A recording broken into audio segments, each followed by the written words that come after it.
Hello, little explorers! Are you ready for a colorful adventure?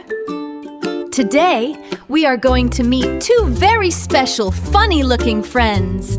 They love to hide, they love to play, and they love to learn. Can you guess who they are? Let's count together.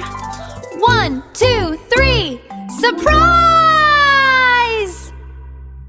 Look at that! It's our first friend, letter A! Wow!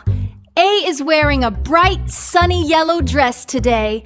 And look, he has a tiny little mouth and two curious eyes. He is so happy to see you! Can you say, hi, A? A is for apple, A is for ant, and A is for amazing! You guys are doing amazing! But wait, who is that standing right next to A? It's letter B!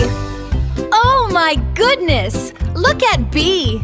He's wearing a beautiful blue suit and, wait a minute, his eyes are on top of his head! How silly is that? B is for ball, B is for bear, and B is for best friends! A and B are the best of friends just like us! We had so much fun with A and B today. Do you know who comes after B? That's right, it's letter C. We will meet letter C in our next video. Until then, keep smiling and keep learning. Bye-bye, friends.